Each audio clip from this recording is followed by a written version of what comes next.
ఏలూరు జిల్లా దెందులూరు నియోజకవర్గంలో జ్ఞానేశ్వరపురంలో ఇంత భారీగా మాజీ ఉప ప్రధాని, దళితుల ఆశాజ్యోతి, బడుగు బలహీన వర్గాల దిక్చూతి అనేటువంటి మన మాదిగల ముద్దుబిడ్డ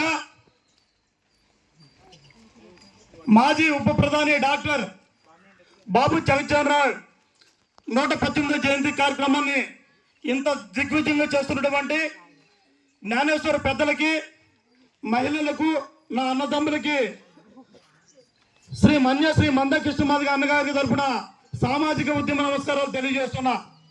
ముఖ్యంగా ఈ కార్యక్రమానికి ఇంత ఘనంగా చేసినటువంటి పెద్దలు రాత్రి మా ఎంఆర్పిఎస్ నాయకుల దగ్గరికి వచ్చి మమ్మల్ని ఇన్వైట్ చేసినందుకు వారికి ప్రత్యేకమైన కృతజ్ఞత, ధన్యవాదాలు తెలియజేస్తున్నా.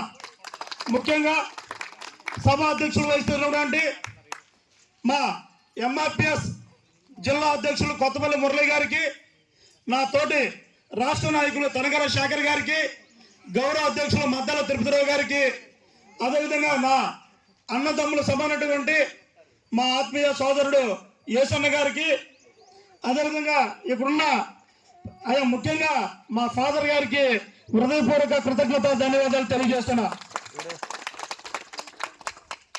ఈ కార్యక్రమం మనం బాబు జగజ్జీవన్ రావు గారికి దండలు వేసుకొని వెళ్ళిపోవడం కాదు, వారి ఆశయ సాధన కోసం ప్రతి ఒక్కరు కృషి చేస్తున్న బాధ్యత మన అందరిపై ఉంది.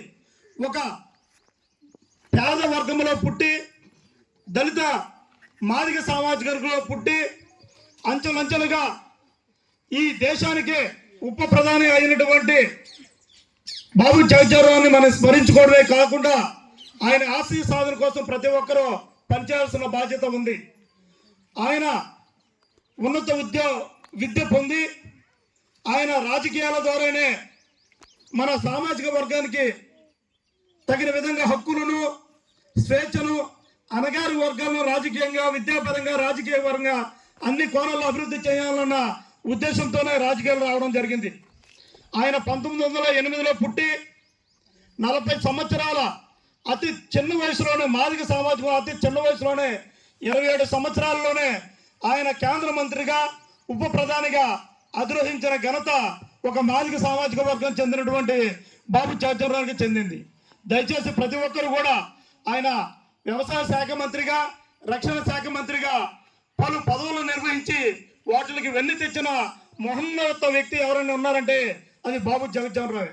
దయచేసి మన అందరం కూడా, ప్రతి ఒక్కరూ కూడా మన కుటుంబం గురించే కాకుండా ఈ సమాజానికి కూడా సేవలు అందించాల్సిన బాధ్యత మన అందరిపై ఉంది. ప్రతి ఒక్కరు మిత్రులారా, ప్రతి ఒక్కరు కూడా మన సమాజం అంటే మనం ఉన్న గ్రామాన్ని కూడా మన అందరం కూడా సేవలు అందించాలి. మనం మనిషిగా పుట్టిన తర్వాత మన అందరం కూడా ప్రతి ఒక్కరు కూడా ఇతరులకు సేవలు అందిస్తేనే మన జన్మకి సార్థకం అవుతుందనేది ప్రతి ఒక్కరూ తెలియజేస్తున్నా. బాబు జగజ్జీవన్ రావు గారు ఆయన ఆ ఫ్యామిలీని, ఆ కుటుంబాన్ని చూసుకుంటే సరిపోతే మనం ఈ స్థాయిలో ఉండేవాళ్ళం కాదు. ఆయన మన సామాజిక వర్గానికి సేవలు అందించాలన్న సదుద్దేశంతోనే పార్లమెంటు సభ్యులుగా ఎన్నికయ్యి ఆయన మనకి ఎస్సీ అట్రాసిటీ కానీ, లేదంటే మన హక్కుల కోసం మన ఓటు హక్కు కల్పించడం కూడా చట్ట సవరణ చేసి మన అందరూ కూడా ఓటు హక్కు కల్పించి పార్లమెంట్లో మనకి భూమి కల్పించడంలో కానీ, ప్రతి ఒక్క విషయంలో కూడా మన స్వేచ్ఛ హక్కు, మన ఓటు హక్కు కానీ, లేదంటే విద్యా హక్కు కానీ కల్పించిన మహానుభావుడు మన బాబు జగజ్జీవన్ రావు గారు. దయచేసి ప్రతి ఒక్కరు కూడా ఈ సమాజం కోసం ప్రతి ఒక్కరు కూడా పాటుపడాల్సిన బాధ్యత మీపై ఉందని, మన బాబు జగజ్జీవన్ రావు ఆశయాలను ప్రతి ఒక్కరు కూడా పుచ్చుకొని సేవలు అందించాల్సిన బాధ్యత మన అందరిపై ఉందని తెలియజేస్తున్న. సమయం లేదు, మా ఆడపిల్లలు దయచేసి ఇంటికి వెళ్ళాలి, టిఫిన్ చేయాలి కనుక మనం ముగిస్తున్నాము. మరి ముఖ్యంగా జ్ఞానేశ్వరం ఈ కార్యక్రమానికి ఇంత దిగ్విజయం చేస్తున్నందుకు మరొకసారి జ్ఞానేశ్వరం పెద్దలకి, అదేవిధంగా మా ఆడపడుచులకి, అదేవిధంగా ముఖ్యంగా ఫాదర్ గారికి, ప్రతి ఒక్కరు కూడా నాయకులు, యువకులకి ప్రతి ఒక్కరు కూడా కృతజ్ఞత, ధన్యవాదాలు తెలియజేస్తూ సెలవు తీసుకున్నా.